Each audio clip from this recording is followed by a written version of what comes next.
Bem, meu nome é José Luiz de Moraes, eu fui professor na Universidade de São Paulo, já sou aposentado, eu sou arqueólogo, comecei minha vida profissional e meu gosto pela arqueologia e pela geografia também, porque na graduação fiz geografia, aí em Piraju, que é minha terra. É minha terra e junto do meu rio, do nosso rio, do rio de todos os pirajuenses. Me convidaram agora, a organização TIQP me convidou para falar um pouco sobre o Paranapanema e na semana do Rio Paranapanema. Realmente o Paranapanema ele não merece um dia só, ele merece uma semana, ou melhor, ele merece todo ano ele deveria ter nossa atenção, deveria ter a atenção dos pirajuenses. Falar sobre o Rio Paranapanema, para mim, é uma coisa muito gratificante e eu sempre costumo dizer, certo, a quem não conhece o lugar ou durante as minhas aulas mesmo, no meu longo percurso no magistério na USP, eu conheço cada curva desse rio. Esse rio é nosso.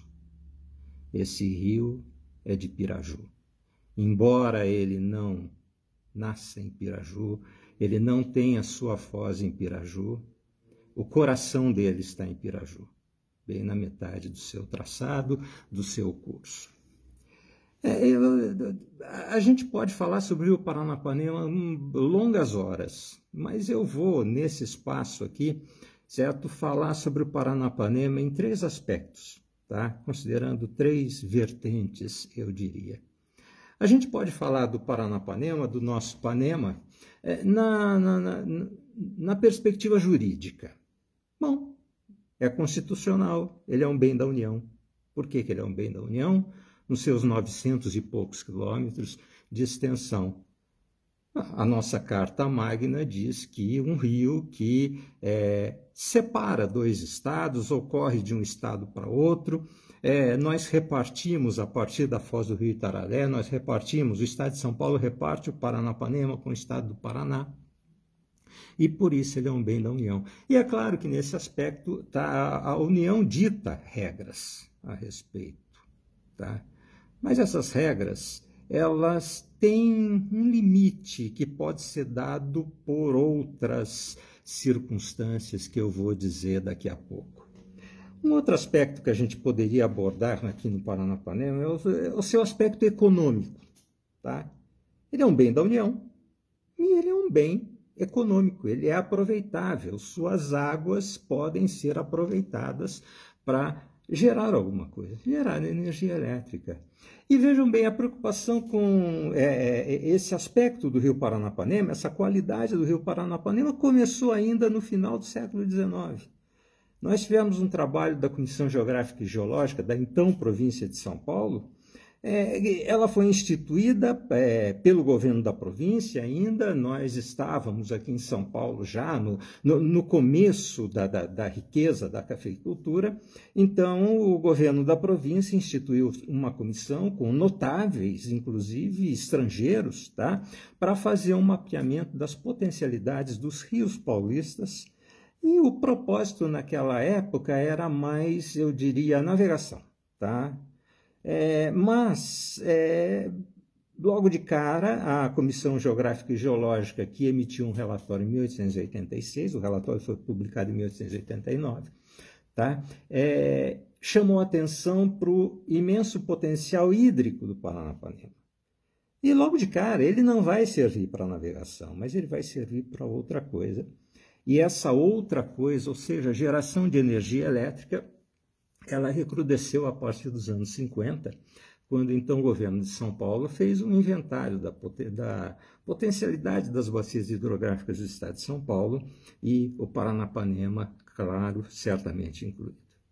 E aí, nesta vertente econômica, nós ganhamos mais de 10 usinas hidrelétricas, tá? Que foram sendo construídas ao longo do tempo, há algumas pioneiras, algumas históricas, como a PCH Paranapanema, que está aí, né, na nossa cidade, tá? Mas o grande boom, a grande explosão foi a partir no final dos anos 50, com um salto grande, tá? E chegamos nas últimas hidrelétricas, cuja última grande hidrelétrica foi a UHE Ourinhos, tá? Aí a jusante de Piraju, tá?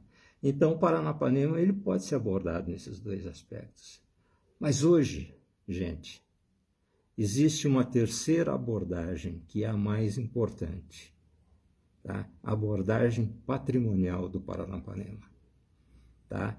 Então o Paranapanema ele passa a ser visto como um bem de uso comum do povo, tá? Claro, ele não perde o estatuto de bem da União, ele não perde, certo, a sua qualidade potencial econômica, mas ele passa a ser compreendido como um bem patrimonial. E nesse caso, eu creio que Piraju tem dado lições a respeito disso. A briga pelo Paranapanema começou ainda nos anos 70, né? Eu lembro, eu estava aqui anos 70, fazia o curso clássico, eu fazia o segundo grau, o ensino médio, hoje é o equivalente ao ensino médio, e nós já tínhamos naquela ocasião um movimento bastante importante contra a instalação de uma indústria de papel e celulose, a montante de Piraju, certo? Eu acho que no município de Angatuba, hoje Campina do Monte Alegre, tá? Então, houve um movimento bastante interessante para que o Paranapanema não fosse desvirtuado, suas águas não fossem desvirtuadas. Bom, e de usina em usina, né? Então, nós chegamos à situação que temos hoje, tá? Restou-nos um trecho de aproximadamente 14 quilômetros, tá? Pouco menos que isso, talvez, e esse trecho é extremamente cobiçado para a construção de uma nova pequena central hidrelétrica. Não é possível.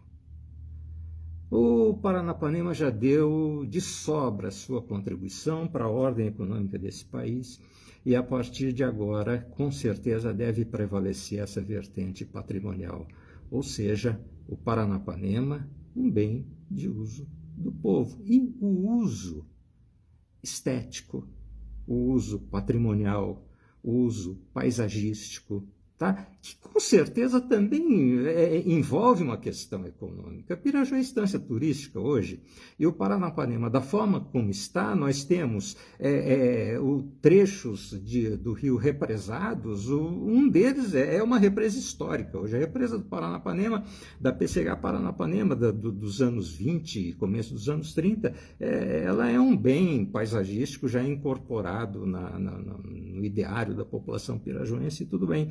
Temos outros, Jurumirim, Chavantes, mesmo a própria usina Piraju. Então, nós já temos o rio com várias feições paisagísticas. E devemos guardar essa última, onde ele ainda tem um trecho de canal natural. Tá? O Paranapanema é isso.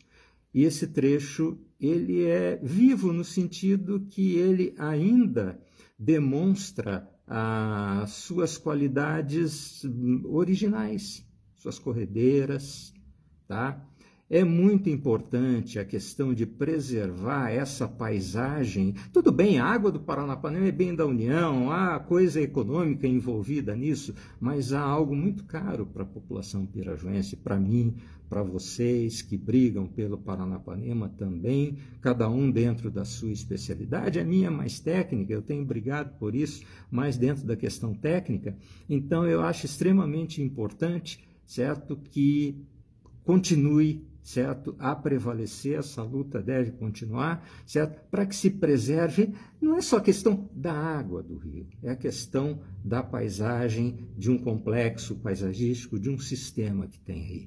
Nós temos aí o Salto do Piraju, tá? Que, por favor, eu pediria ao povo aí, não chame de Garganta do Diabo, aquilo era um local sagrado para os guaranis, não tinha nada de diabo ali, tá? É aquele salto, o Salto do Piraju, Salto do Dourado, tá? Porque Piraju não significa peixe amarelo. Para o Guarani, dourado tem um significado diferente. Dourado é a luz do sol, tá? Não é simplesmente um amarelo, tá? Então nós temos o Salto do Piraju, certo? Um local onde foi organizado um assentamento guarani ainda no final do século XIX, tá? Os guaranis que estavam em migrações messiânicas à procura da terra sem mal, e que esses guaranis conviveram, certo, com os primeiros poceiros que chegaram aí na região e fundaram a cidade, certo? A cidade, digamos, dentro de uma expansão da sociedade nacional. Tá? Então, manter as corredeiras, manter o Salto do Piraju, isso jamais deve ser negociado. Tá? Ele é o meu rio, ele é o nosso rio, ele é o rio de Piraju. Tá? Muito obrigado a todos. Tchau.